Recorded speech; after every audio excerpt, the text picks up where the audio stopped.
Comienza A la Izquierda Late el Corazón, un programa periodístico parlamentario y de actualidad.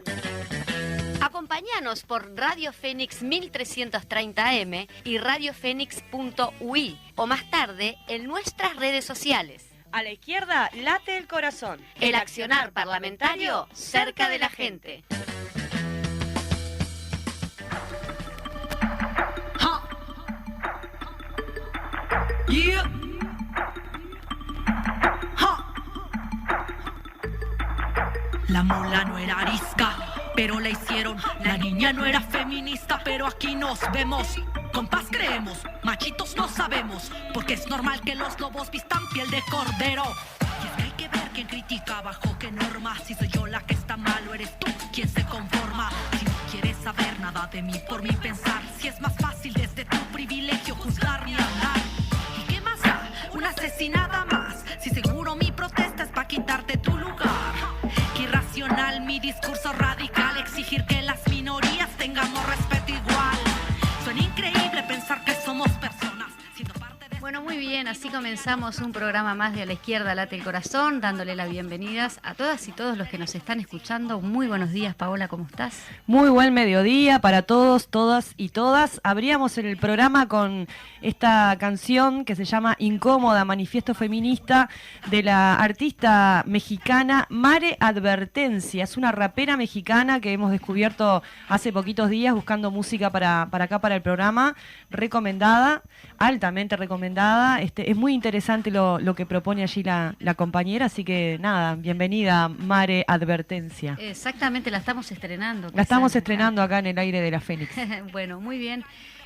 Hoy tenemos muy cargadita la grilla, así que si te parece, Pao, comenzamos y tenemos la columna de Ana Olivera. Como siempre, sí. Vamos a escucharla entonces. Vamos a escuchar la columna de la diputada Ana Olivera y continuamos con ustedes.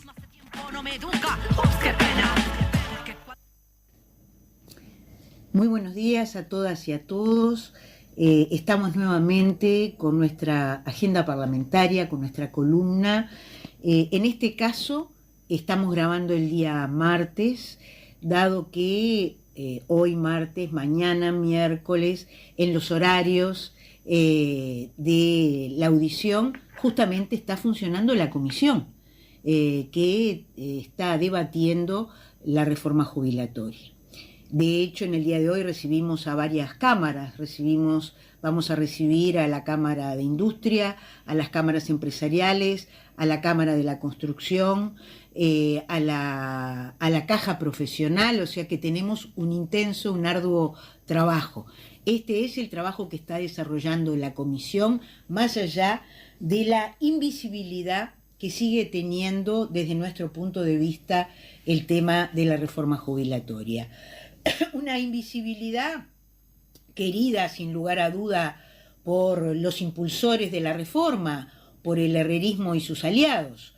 En realidad el Senado votó a finales de año, cuando la gente tenía la cabeza en otras cosas, y aquí nosotros comenzamos en el medio de las vacaciones, del carnaval, la discusión de este tema. Ahora viene el comienzo de las clases y denodadamente nosotros estamos yendo a los distintos departamentos. Hoy hay compañeras y compañeros del Frente Amplio, legisladores en distintos departamentos abordando la reforma jubilatoria, porque la reforma jubilatoria que nos están proponiendo, no la que necesitamos, es derrotable.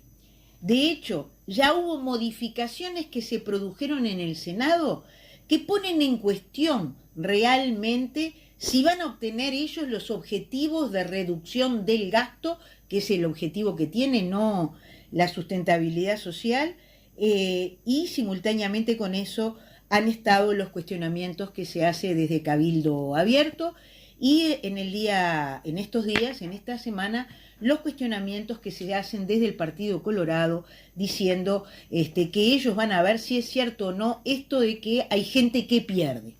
Nosotros vamos a dedicar al tema de la pérdida, esto que nosotros decimos que no solamente es la edad, sino que además la gente va a trabajar más y va a ganar menos, vamos a dedicar el próximo programa.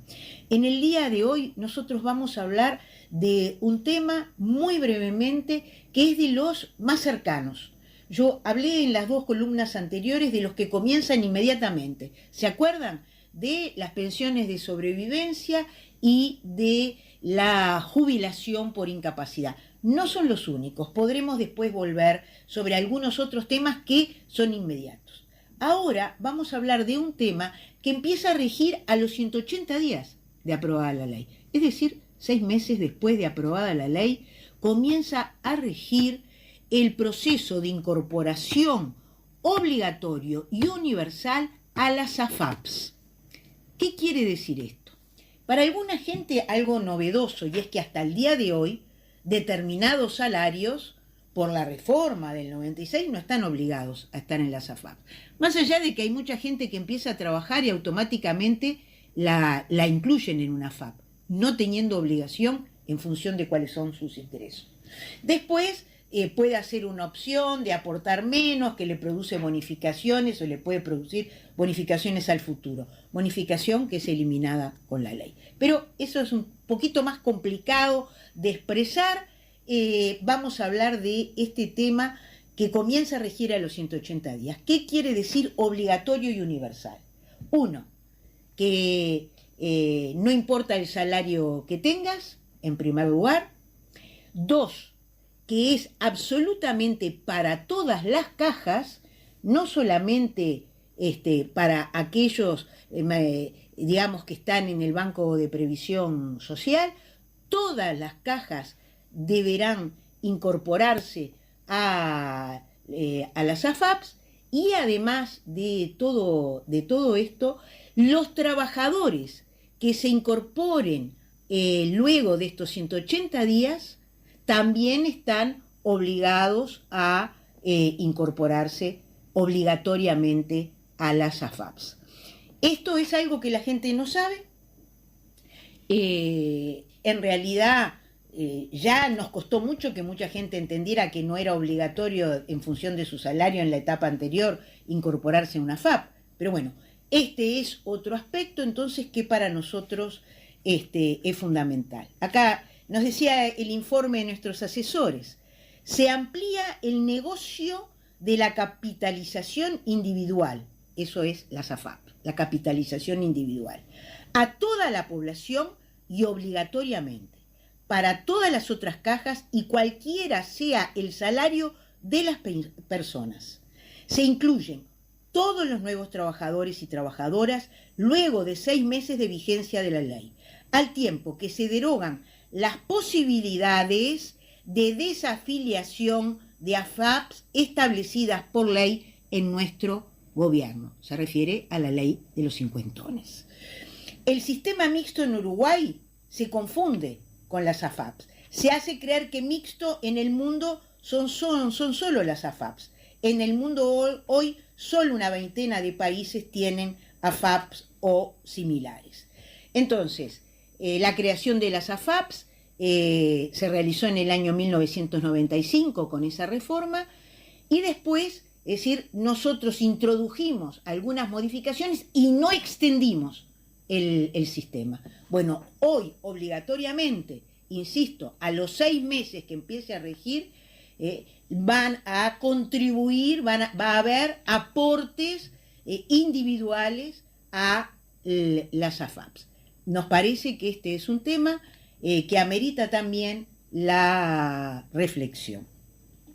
Pero además de todo eso, no solamente va a ir las comisiones que corresponden, ¿verdad?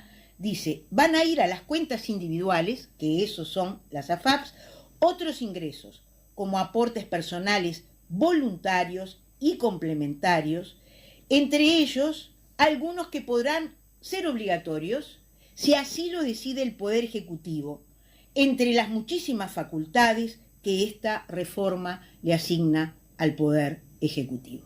Y seguramente este es otro de los temas que nosotros tendremos que hablar próximamente. Por lo tanto, yo quería dejar esta reflexión sobre este tema en concreto y decir que vamos a dedicar en principio 2 columnas más, una vinculada a la demostración de por qué la gente va a trabajar más y va a ganar menos mayoritariamente, según los datos de CINVE, a la que aún todavía no hemos recibido, 2/3 de la población reduciría sus ingresos con la reforma, y simultáneamente la cantidad de facultades que adquiere el Poder Ejecutivo y la agencia reguladora que se crea, que entre otras cosas, esto de la edad, ¿verdad? O sea que es a 65 años, de acuerdo a los datos que se produzca por parte del Instituto Nacional de Estadísticas, también están las facultades para poder extender después, en un futuro, más aún la edad. Todas estas cosas son las que no se dicen cuando se habla de la reforma jubilatoria. Así que nos encontramos en la próxima audición. Muy bien, por allí teníamos el audio de la diputada Ana Olivera, como ella bien lo menciona, está tomando parte por parte cómo afecta, ¿no?, el tema de la reforma jubilatoria, muy clarísima ella siempre, ¿no? Sí, en este caso el negocio que es para las AFAPs, ¿no?, que como bien dice Ana, en el resto del mundo cada vez se va hacia atrás en ese proceso porque es completamente beneficioso para la empresa privada, financieras que gestionan estos recursos, pero totalmente inconveniente para los trabajadores y trabajadoras, ¿no?, que además no tienen ningún tipo de garantía, porque es como una lotería. Ellos agarran esa plata que les va entrando y ven cómo hacen, y además desfinancia el BPS, porque el BPS tiene que trasladar esos recursos para ahí, ¿no? Es lamentable. Y bueno, sí, no hay parlamento sin protagonismo popular, por lo menos el que nos gusta a nosotras, ¿no? Exactamente. No, con respecto a eso, están haciendo giras por el interior del país. Bien, lo vamos a mencionar adelante. Cuando vayamos, entonces vamos a ir directamente a la plaza. ¿Vamos, Fede, a la plaza? La lucha al movimiento. ¡Vamos a la plaza! El Secretariado Ejecutivo del Frente Amplio emitió una declaración de respaldo en el día de ayer a su presidente Fernando Pereira, quien ha sido denunciado injustamente por difamación e injurias por opinar sobre decisiones tomadas por la fiscal del caso Astesiano, las que contienen hechos de alto interés público por tratarse de un caso de corrupción en el actual gobierno. En el comunicado, entre otros elementos, se afirma que el Frente Amplio no solo comparte, sino que hace propias cada una de las palabras, expresiones y valoraciones realizadas públicamente por el presidente de nuestra fuerza política y que llevaron a la fiscal Fossati a presentar una denuncia infundada, la que rechazamos enfáticamente. Y agregar que nuestra fuerza política levanta las banderas de la defensa de la libertad de pensamiento, expresión y reunión de todas las personas, así como de quienes integran organizaciones representativas de la sociedad. El Frente Amplio, como partido democrático, va a seguir llevando adelante las responsabilidades que el pueblo uruguayo le ha confiado, tanto en sus roles de gobierno como de oposición, en todas sus dimensiones. Compartimos con ustedes una síntesis de las declaraciones al respecto del presidente del Frente Amplio, Fernando Pereira. Lo grave en Uruguay no es que yo haya criticado alguna de las decisiones de la fiscal. Lo importante en Uruguay, que todavía ustedes no saben, ¿por qué entraba la gente a hablar con Astesiano y no lo registraban en las puertas de Torre Ejecutiva? ¿Por qué no se hizo una investigación administrativa? ¿No hay cámaras en la Torre Ejecutiva? Lo importante es que procesaron al jefe de seguridad del presidente por 4 delitos de corrupción. Uno es asociación para delinquir y todavía no hay responsables políticos en el gobierno. Lo importante es que la cúpula policial completa, fue sacada, aparentemente por exitosa, algo muy curioso en el Uruguay, pero lo cierto es que muchos fueron por el caso Astesiano y todavía se mantiene el ministro Heber en su cargo. Lo importante es que no sabemos hasta dónde va a llegar este caso. Mi debate político no es con la fiscal Fossati, con quien no debo debatir políticamente. Mi debate político es con un gobierno que le bajó el salario a la gente, que le bajó las jubilaciones a la gente, que tiene un enorme desempleo en la zona fronteriza con la Argentina, que no atiende los problemas de las personas con mayor vulnerabilidad, con mayor pobreza, que trata al presidente del Frente Amplio como lo trata, y al Frente Amplio. Bueno, muy bien, por aquí teníamos el caso del presidente del Frente Amplio, Fernando Pereira, pero también esto va impactando también en el ámbito periodístico, Paola, ¿no es así? Sí, con respecto al Frente Amplio, quería agregar que este viernes a partir de las 18:30 horas, se está convocando a toda la militancia al local de La Huella de Sereñi, en Colonia y Ejido, en particular en Barbato y Colonia, donde va a haber una conferencia de prensa en relacionado también con el discurso de apertura, sí, de una nueva instancia de gestión de gobierno del presidente Lacalle, y también va a estar este tema allí en respaldo, digamos, no solamente al compañero Fernando Pereira y a todos los compañeros y compañeras que han estado de alguna manera siendo denunciados, ¿no?, en esta cuestión pareciera de judicialización de la política, que ojalá que no se profundice, sino a la propia fuerza política. Y como bien decías vos, la fiscal Fossati no solo plantea esta denuncia contra el presidente del Frente Amplio, sino también contra el director del medio de comunicación Caras y Caretas, y contra 3 personas que tienen Twitter, digamos, ¿no?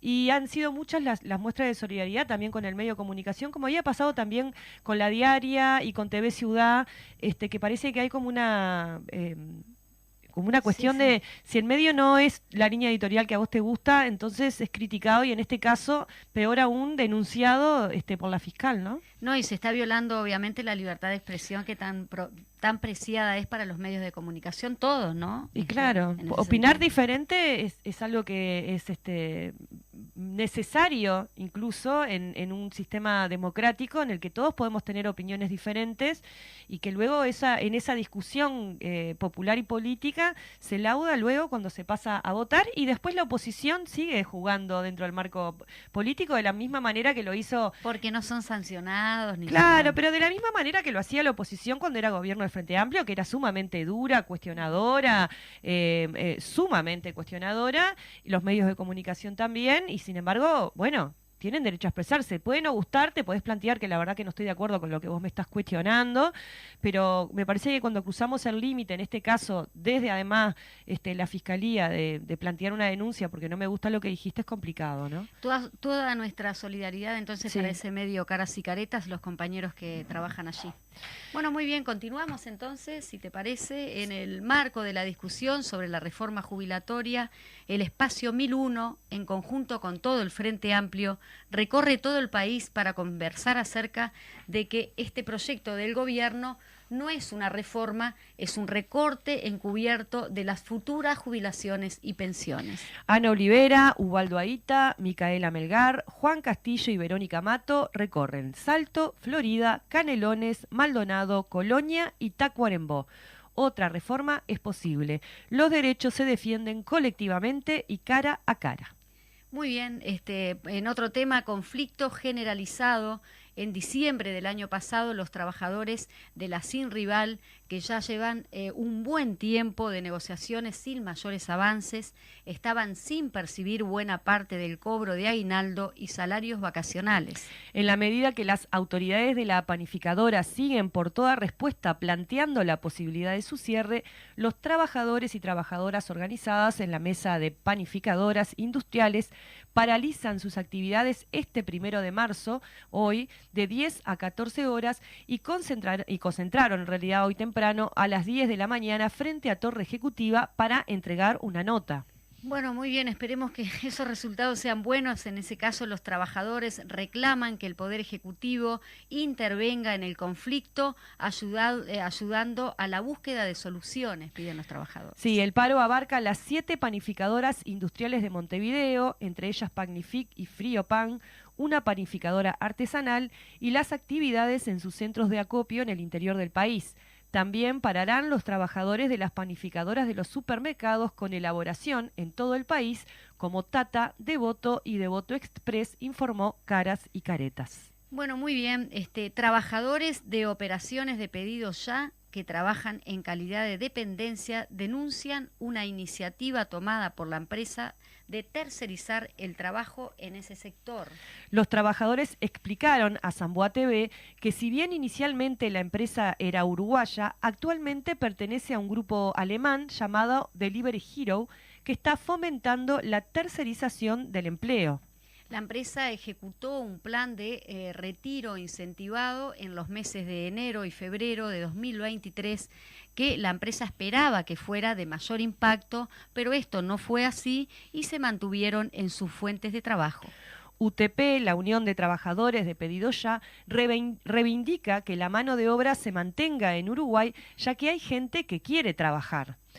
Si bien el vínculo con la empresa es fluido, no se ha tomado en cuenta la opinión del sindicato y las medidas tomadas por la empresa están teniendo un impacto negativo tanto para el sindicato como a las fuentes laborales. Entienden, además, que debería abrirse un espacio de negociación colectiva específica para trabajadores de plataformas digitales, que es un sector laboral relativamente nuevo y que es necesario poder atender sus particularidades. Bueno, muy bien, este sábado 4 de marzo se llevará adelante el velódromo solidario organizado por madres y familiares de detenidos desaparecidos. La jornada inicia a las 20 horas.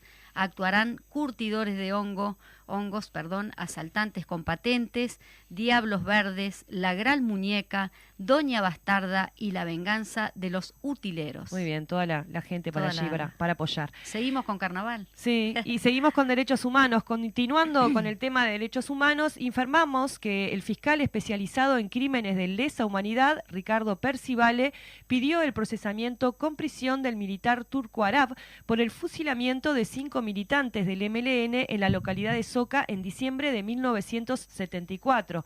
Al respecto vamos a compartir con ustedes las palabras de Gastón Grisoni, presidente de Crisol. Vamos allí, Fede. En el día de ayer, el doctor Ricardo Percivale, fiscal especializado en crímenes de lesa humanidad, formuló un nuevo pedido de procesamiento que involucra al capitán del ejército retirado Ricardo Arab. Le imputa su participación en el secuestro, traslado ilegal, torturas y posterior ejecución de 5 compatriotas uruguayos que se encontraban residiendo en la Argentina a fines del año 74 y que posteriormente aparecieron asesinados cerca de la localidad de Soca el 21 de diciembre del año 1974. Fueron asesinados en un operativo del ejército uruguayo como supuesta represalia por el asesinato en París del ex coronel del ejército uruguayo Ramón Trabal, que había tenido una participación muy activa en la desarticulación y la represión del MLN en el año 1972. Estos 5 compatriotas fueron secuestrados junto con Julio Abreu, trasladados posteriormente al Uruguay y asesinados. Gerardo Amaral, hijo de las víctimas, fue entregado a represores argentinos y fue recuperado muchos años después. Julio Abreu es el único sobreviviente de ese operativo represivo y brindó un testimonio de primera importancia para que pudiera avanzar la justicia. Este nuevo pedido de procesamiento se suma a la intensa actividad que a nivel judicial se ha logrado concretar. En los últimos 3 años, 60 represores activamente participantes en el proceso represivo y algunos muy conocidos y de renombre han sido procesados, en algunos casos condenados. Ha sido un avance significativo en la lucha por la justicia. Un mensaje de cara al presente y al futuro. En Uruguay, más tarde o más temprano, la justicia va a avanzar. Los potenciales latorritos, los potenciales golpistas deben saber que aunque se demore 50 años, terminarán siendo juzgados, condenados y como en el caso de Gregorio Álvarez, terminarán con sus huesos en prisión. Muy bien, por allí teníamos, bueno, de primera mano, agradecemos a Gastón Grisoni que nos mandó este audio expresamente para La Izquierda Late el Corazón. Sí, con ese mensaje final de que no importa el tiempo que ocurra, seguiremos en la búsqueda de verdad, justicia y nunca más. Sí.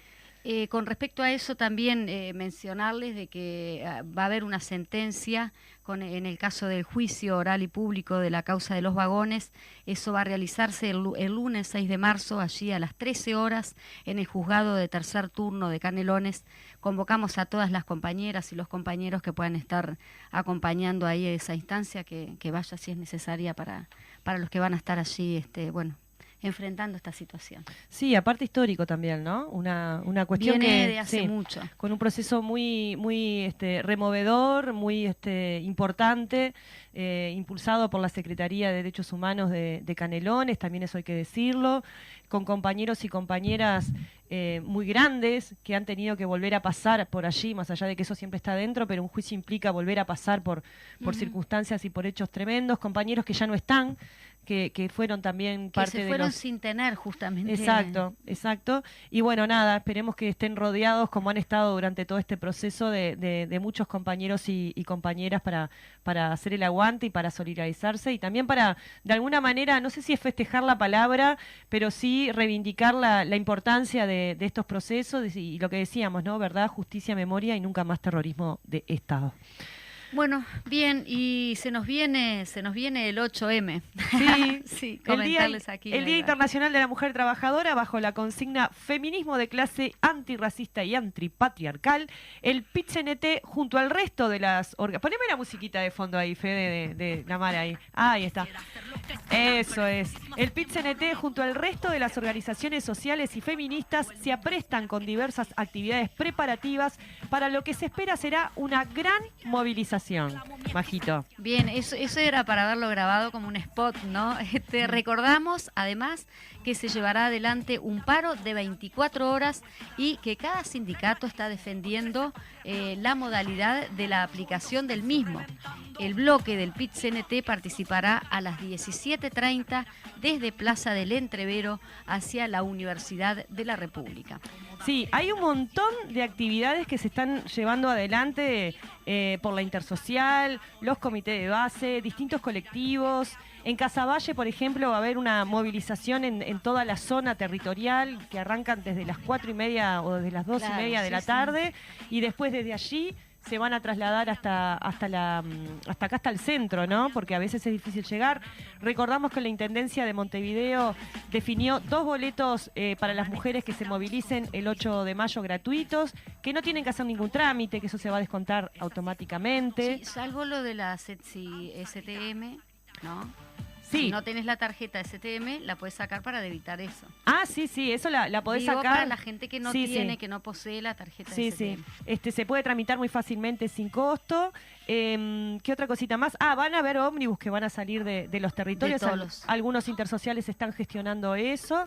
Así que nada, va a estar buena la movilización. Va a estar buena porque después también hay como focos a nivel departamental. Exacto. Cada departamento hace su actividad, supongo que hay en el Arco de Salinas también vamos a estar, así que bueno, agitar en todo el país. Esa actividad que es nuestra. Ahí va. Bueno, ahora sí, llegamos justito a 1:30, Majito. Impecable. ¿Nos vamos al corte? Vamos al corte y volvemos con el entrevistado que es Ariel Ferrari, representante de los pasivos en el BPS. Ahí va. Si seguro mi protesta es para quitarte tu lugar.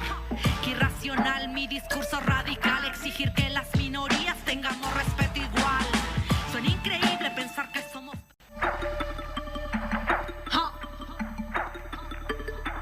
Yeah.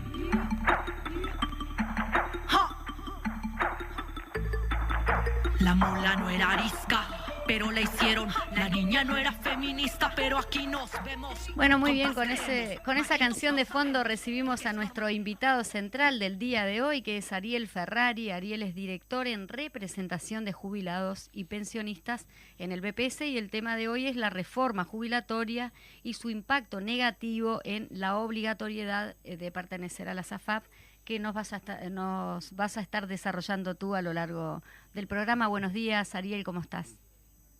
Buenos días, un gusto y un saludo para toda la audiencia de la radio.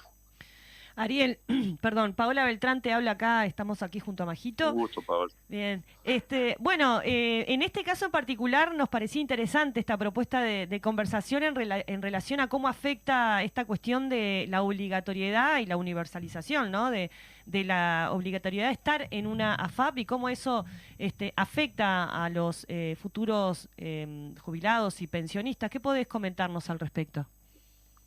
Bueno, empecemos por la fundamentación de quienes promueve esta reforma jubilatoria. Bien.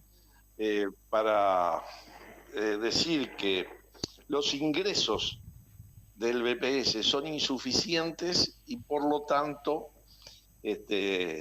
para mantener un equilibrio es necesario, entre los ingresos y los egresos, es necesario hacer una reforma. Sí. Entonces uno, lo primero que tiene que hacer en los 300 artículos es encontrar si hay modificaciones en la fuente de financiamiento, en la plata que contribuye a financiar la seguridad social. Ningún artículo. No se modifican los aportes, ni de trabajadores, ni de empresarios. No estoy reivindicando eso, Ajá. pero no se crean otras contribuciones en un mundo que con los cambios tecnológicos, las relaciones de trabajo se modifican, el trabajo a distancia, ¿no? El teletrabajo se suma a la robotización. Yo qué sé, uno va para afuera y antes tenía que llevar la platita en la mano para pagar el peaje. Ahora no hay nadie, no hay más cajeros o cajeras. Uh-huh. Está la garita vacía y vos pasás. Si tenés código de barra te lo computan ahí, o si no, con la propia matrícula te la cargan a la patente. Entonces, bueno, y por otro lado, además de lo que puede ser el derecho jubilatorio, cómo se calcula, que ahí sí hay un ahorro lamentable, porque van a ser peores las jubilaciones de mucha gente que se vaya a jubilar con el nuevo sistema de aprobarse, Uh-huh. contrario a lo que todos los días dice el ministro. Y hay un tema más, que es la transición, ¿por qué se le llama transición? Es decir, hoy BPS va a tener que, y todas las cajas, Sí. porque la reforma es para todo el sistema, todas las cajas van a tener que seguir pagando las jubilaciones y las pensiones en curso de pago, hasta que fallezcamos todos los que tenemos jubilación o pensión. Sí. ¿Ah? Entonces quedarán las nuevas generaciones con jubilaciones menores. Pero esa transición, que tiene como 20 y algo de años por delante, va a seguir siendo financiada por los recursos del BPS y con los montos que tiene, porque no hay pérdida de derechos. Sí. Pero los recursos de cada una de las cajas se van a ver afectados, no solo porque no se crea ninguna fuente de financiamiento que equilibre esa preocupación que ponen, sino que además está planteado que todo el que ingrese a trabajar, no dentro de 20 años, que ingrese a trabajar aprobada la ley en los 6 meses siguientes, Sí. y que esté, digamos, de inmediato en el diario oficial su publicación, bueno, tiene que contribuir 10% al BPS, el Montepío, que es del 15%, 10% en el BPS y 5% va a una cuenta individual de la FAP. Entonces, hoy está obligado en la FAP, solo en el BPS, hay hoy el que gana por encima de 78.000 pesos. Por lo tanto, más gente todavía va a tener que contribuir en el caso del BPS de la que contribuye hoy. Seguirán recursos genuinos que hoy son de la seguridad social o que necesita, en la medida que se generen empleos, bueno, yéndose a un ahorro individual. Y va a pasar peor en las cajas paraestatales o en los retiros militares y policiales, que no teniendo hoy AFAP, se crean AFAP con estas mismas consecuencias. Entonces, creo que eso desde el punto de vista de la sostenibilidad financiera no da respuesta, al contrario, es una medida al servicio del gran capital y no al servicio de la gente, que es lo que debería atenderse. Y por otro lado, yo creo que los antecedentes de estos 28 años son más que suficientes para probar y comprobar que el ahorro individual no es la respuesta al llegar a una vejez digna. El promedio de jubilaciones hoy en el BPS son 32.000 pesos. Promedialmente, la jubilación mínima son 17.263 pesos, Sí. pero el promedio son 32.000. Ahora, el promedio en una FAP hoy de jubilación son 7.500 pesos. O sea, creo que no precisamos más argumentación, ¿no? Casi 4 veces y media más paga de jubilación el BPS que lo que cobras en la FAP. Cuando hoy no es el 10 y el 5 como se propone, es el 7,5 y el 7,5. Es la mitad el BPS y la mitad la FAP. Y entonces cuando nos vayamos a jubilar, para entender bien, Ferrari, lo que vos estás diciendo es que si la FAP es obligatoria, como se propone en este proyecto de gobierno, cuando nos vayamos a jubilar, no solo vamos a cobrar menos por la cuestión de que el cálculo, ¿no? y toda la cuestión, sino que vamos a cobrar menos aún porque nos vamos a jubilar por la FAP. ¿Esto es así? ¿Lo que estoy diciendo es correcto? Correcto, porque una parte de mi sueldo va a contribuir al BPS, sí, y por lo tanto BPS me calculará sobre no los 20 mejores años como es hoy, sino sobre los mejores 25 años. Por lo tanto, ese promedio va a ser peor que el de hoy, porque claro, si yo a los 20 mejores le pongo 5 años más de sueldos, que no son de los mejores, porque por algo quedaron afuera, sí, y bueno, voy a tener un básico jubilatorio que le voy a dar un porcentaje peor al que cobro hoy. Eso en el BPS, voy a tener una jubilación menor. En algún caso igual, pero en la mayoría de los casos menor. Sí. Sobre todo en los ingresos medios y más altos va a ser peor. Ajá. Y por otro lado, yo voy a estar capitalizando en una cuenta individual, donde, entre otras cosas, puedo estar capitalizando menos que hoy, sí, no solo por el porcentaje que vaya, sino porque una medida que se había tomado en el 2018, sí, que las comisiones que puedan cobrar las AFAP por administrar, sí, que cada vez que va a transferir plata a mi cuenta individual, me manotean una parte que sí, es la comisión por administración, esa, con la reforma del 2018, en la ley de 50 se metió esos artículos, no podían las que cobraran más superar en un 50% la comisión que cobra la que cobra menos. sí. Es decir, si la que cobra menos cobra un 2%, las otras no podían cobrar más del 3%. Claro. Eso había hecho que las ganancias de las AFAP cayeran brutalmente, aunque el año pasado fueron 12 millones, pero antes, cuando vamos al 18 ya, eran más de 30 millones. Ahora se elimina ese artículo y con esa idea que la libre competencia, que las reglas del mercado son las que regulen, encontramos que se va a dar que sin duda se van a poner de acuerdo, sobre todo en competencia con AFAP República, que es privada su forma de gestión, pero los accionistas son los bancos del Estado, y terminará siendo más perjudicial, porque en la medida que me cobran más comisiones, menos llega a mi cuenta individual. Con eso, Ariel, de la libre competencia, justamente, en ese caso, por lo que yo digo, mi visión, ¿no?, como aportante al BPS, es que debilita justamente al Banco de Previsión Social. ¿Es así? Por ejemplo, a mí lo que el porcentaje que me va a sacar tanto el BPS como la SAFAP, me lo saca del recibo de sueldo los dos, o como digo, porque así lo entendemos bien en ese sentido. Si nosotros vamos a aportar solo a una... De lo que yo cobro, el 15% se llama Montepío, sí, que en el recibo dice que es para financiar mi jubilación.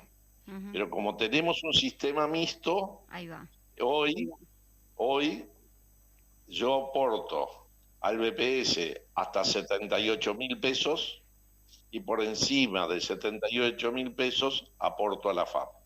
Y hay una trampa para mí, aunque es legal la razón, de que aunque yo gane 40.000 pesos, hice la opción al artículo 8 y tengo AFAP, donde la mitad de mi aporte va al BPS y la mitad de mi aporte va a la FAP. Eso es lo que le ha pasado a la inmensa mayoría, porque son pocos los que ganan por encima de 78.000 pesos. Y como era poco el negocio para las AFAP, le pusieron eso.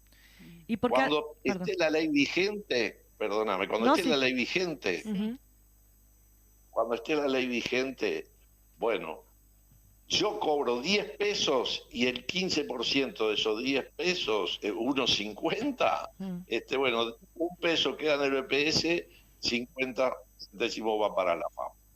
Es a partir de cero. Entonces, esto que pasa en el BPS son recursos que no entran para financiar todas las prestaciones que financia BPS con las contribuciones de seguridad social, pero además en las otras cajas, en la caja bancaria, en la notarial, el servicio de retiros policiales y militares, hoy no tienen AFA, por lo tanto, bueno, una parte, si se aprueba la ley, una parte van a ir a cuentas individuales en contra, de definitiva, de los recursos que hoy dicen que son insuficientes y por eso hay que reformar el sistema. Y le estamos quitando recursos al sistema. Claro. En esto que vos decías de la trampa, ¿no? De que vos en realidad para estar obligatoriamente teniendo que aportar a la FAP tenés que cobrar de 70.000 pesos, creo que dijiste, ¿no? Pero que en realidad 78, pero en realidad la mayoría estamos vinculados a una FAP. Y en esto de la cuestión de la competencia y el libre mercado, muchos jóvenes, que en realidad la mayoría estamos porque no teníamos ni idea, ¿no? Vos arrancás a trabajar, tu nombre salta, le llega la FAP, no sé cómo es que pasa eso, pero y vos tenés a un agente de la SAFAP que le habla a un muchachito joven, una muchachita joven que recién está ingresando al mercado laboral y te dicen, no, tenés que elegir una FAP porque es importante, porque por si no te puedes jubilar. O sea, le hacen como una historieta y uno termina firmando el ingreso a una FAP sin tener la menor idea primero de que no es necesario que lo hagas, ¿no? Porque la circunstancia en la que se pone al trabajador o trabajadora es como que si no tenés que hacerlo, ¿no? Como un trámite que es parte de la cosa. Entonces hay una cuestión perversa ahí, porque muchos estamos en AFAP y muchas, cuando en realidad no tendríamos por qué estarlo.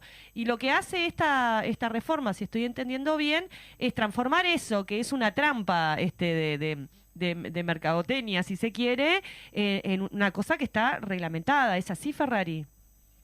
Exactamente, es así, y además es de una de las pocas cosas que son irreversibles. Después de ingresar, no podés salir. Y a veces un joven piensa, bueno, yo me saco de encima que todos los días viene a la puerta del trabajo, viene a la fábrica, firmo y después renuncio. A ver, uno piensa, se enamora, piensa que encontró su pareja para toda la vida, se casa, no solo el concubinato, se casa en el registro civil, y un día no se llevaron bien y existe la ley de divorcio. Puedo romper ese contrato que hice de pareja. Lo puedo romper legalmente. Pero después que me casó con Z, la FAP, no puedo romper ese contrato. Quedé afiliado para siempre, salvo lo que hicimos en el 2018, promover una ley para los cincuentones, que era la primera generación que se perjudicaba y en determinadas condiciones pudo desafiliarse y volver solo al régimen solidario del BPS. Pero eso fue la primera generación. Ahora ya no hay en estas nuevas generaciones posibilidades de que puedan zafar la FAP y volver al BPS. Por lo tanto, hasta esa perversidad tiene el actual sistema, porque vos contratás un servicio de lo que quieras, el cable, te cambias de cable, te cambias de mutualista, es decir, todo lo que puedas contratar en tu vida y que firmas con determinadas obligaciones y derechos, en el caso de la AFAP, después que firmaste, quedaste para siempre. Podrás cambiarte de AFAP, pero no salir del sistema. Tremendo, sí, tremendo. Sí, en el caso de los cincuentones, que tú justamente, porque a mí me inquieta eso, justamente eso, la lucha de los cincuentones para poder quedar por fuera. ¿A ellos también se le va a impactar esta reforma? Bueno, a ver, depende de la edad que tenga. La mayoría de ellos ya se jubilaron, por lo tanto los derechos adquiridos no se cambian. Pero si hay algún cincuentón que sigue trabajando, lo más probable es que aunque no se haya jubilado, tiene derecho jubilatorio, por lo tanto, lo mismo, los derechos adquiridos no se pierden, ¿no? El problema son Sí, perdón. No, el problema son para las generaciones que eran menores de 40 años en 1996 cuando se instaló la ley. Claro. Ahí es la situación que se le da, o que aunque sea mayor hoy, ingrese por primera vez en el mercado de trabajo. Bien. Porque alguien cincuentón, yo qué sé, que vino del exterior y se radicó acá y empezó a trabajar acá, tiene AFAP. Claro. Y o alguien que se jubiló de servicio de retiro militar o policial y empezó a trabajar a los 50 y pico de años. Ahora, bueno, ese tiene AFAP. No se salva, aunque sea de aquellos cincuentones. Ferrari, comentabas antes que esta cuestión de la desfinanciación que va a implicar para el BPS la obligatoriedad de las AFAP, y además de todo lo que venimos conversando, ¿no? De que esta reforma no busca maneras de financiamiento a largo plazo de las jubilaciones y pensiones, vos decías, se van a ver afectadas las prestaciones que brinda el BPS.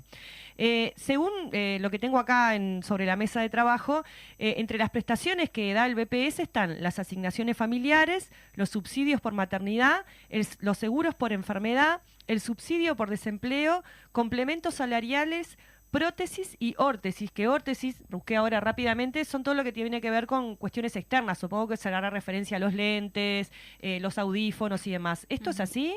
Sí, a ver, pelucas, porque si alguien se hace aplicaciones porque tiene un cáncer y se le cae el pelo, BPS si lo rehabilita para el trabajo. Las muletas y todo eso, ¿no? Exacto. Prótesis se llaman y se diferencia de las órtesis porque unas son internas y otras son externas, ¿no? Una órtesis puede ser una prótesis mamaria interna, bueno, todo eso lo da el BPS. Todo eso no tiene una financiación específica. Y esos son ingresos bienvenidos. Y podías seguirte sumando pensión invalidez, pensión a la vejez, todas las políticas de turismo social, podías seguirte sumando todo lo que se hacen en los complejos de vivienda, en las asociaciones de jubilados. Todo eso no es como la jubilación que aporto el 15%. Solo aporto cuando trabajo para mi jubilación el 15% y lo que me corresponda, 4,5%, si tengo pareja 6 o hijos 8% de mi sueldo para la cobertura de salud, para el FONASA. Sí. Pero, a ver, para hacerlo bien simple, en una familia, la plata que ingresa no alcanza, hay dos posibles soluciones, digamos. O alguien salga a trabajar, si puede hacer una changa, o se suma al mercado de trabajo, o un hijo que estaba estudiando, bueno, igual los sábados y domingos consigue algo para poder traer un peso más a la casa y aumentar los ingresos para poder equilibrar con los egresos. O lo otro es, bueno, si vamos a comer una mozzarella los viernes no vamos más, si antes tomábamos un litrito de vino con la cena, lo cortamos, o si salíamos una vez por mes al teatro, lo suspendemos, recortamos el presupuesto para que nos alcance. Bueno, en materia de seguridad social, Y es lo mismo. Si no alcanzan los ingresos o conseguir recursos para financiarlos, o recortás. Acá se optó por lo segundo. A ver, hoy, y es parte de la reforma del 2008, teníamos un problema que seguimos teniendo. Los mayores de 50 años ya son viejos para conseguir trabajo formal. Sí. Mayores de 50 años. Entonces, se discutió en el diálogo allá en el 2008 y se creó un subsidio de inactividad compensada para aquel que hace un año no consigue trabajo y lo echaron de la fábrica o del lugar de trabajo, cerró la tienda, el comercio. Entonces, y tiene cotizado 28 años como mínimo, pero no va a llegar nunca a juntar 30 para cuando llegue a los 60 poder jubilarse. Entonces, a los 58 años, con 28, BPS le daba ese subsidio, que era como una especie de seguro de paro. Así llegaba a los 60 años de edad, y como esos 2 años que transcurrían eran como si fueran trabajados, se los suma a los 28, y a los 60 con 30 quedaba jubilado. Fue una respuesta para un problema que tenía la sociedad. Acá en la reforma se mantiene eso, pero en vez de tener 58 años, se le piden 63 años. Claro. Ahora, si el problema lo tenemos con los de más de 50, lo vamos a hacer esperar hasta los 63. Es una barbaridad. Bueno, pero de es hecho un se aumenta la edad jubilatoria en la reforma. Bueno, hay otra desprolijidad. Porque yo te decía, a los 63 con 28 vos podés tener un subsidio hasta llegar a los 65 años, que como bien decís tú, es la edad jubilatoria. Pero según el proyecto que están diputados, además de tener 65 años, te piden 25 años de trabajo, no te piden más 30. Rebajaron la cantidad de años, que no es el problema solamente eso. Ahora, qué paradoja, a los 63 me piden 28, pero a los 65 me piden 25.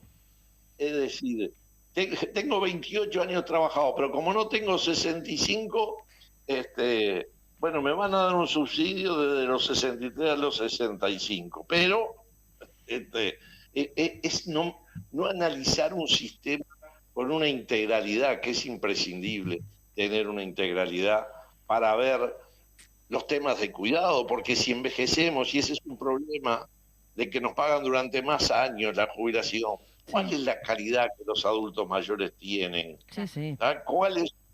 No solo postergar la expectativa de vida, a veces perdemos autonomía, tenemos más dependencias, precisamos de cuidado, de una alimentación distinta. Ningún artículo habla de eso en lo que hace al proyecto de ley presentado. Entonces, ahí nuestro cuestionamiento a una reforma que Uruguay necesita analizar, pero que no es esta que está planteado en el Parlamento. Bien, muy bien. Bueno, Ferrari, nos parece que quedó más o menos clarita como un poquito la idea. Cada vez que hablamos con alguien que está vinculado con este tema en profundidad, lo hemos hecho con el representante, el otro día estuvo de los trabajadores en el BPS aquí, con compañeras también de las áreas de discapacidad, en esto de la pensión por incapacidad física. Otro tema que no hay nada. Claro. Otro tema que no hay nada. Sí, que en realidad hay un retroceso ahí en esto de que la prestación, bajaría la cantidad de la prestación, ¿no? En relación al salario que... Bueno, en el caso de la jubilación por incapacidad, sí. En el caso de la jubilación por incapacidad, sí. Bien. Pero en el caso de la pensión, yo cuando fuimos a la Cámara de Diputados, llevábamos 2 sesiones de este año.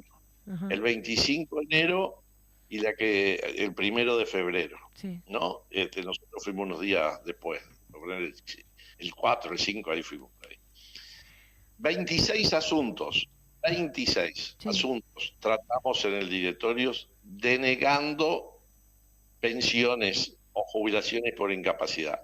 Personas que tenían más de 50% de discapacidad, pero como no llegan al mínimo de 66%, no dan nada. Claro, el baremo. Entonces, exacto, el baremo que mide la discapacidad. Entonces, no puede tener una rigidez. Si estás de este lado de la línea tenés derecho, si estás del otro lado de la línea 3 centímetros atrasado, perdiste. Sí. Entonces creo que esas cosas Uruguay necesita, como la carencia de recursos.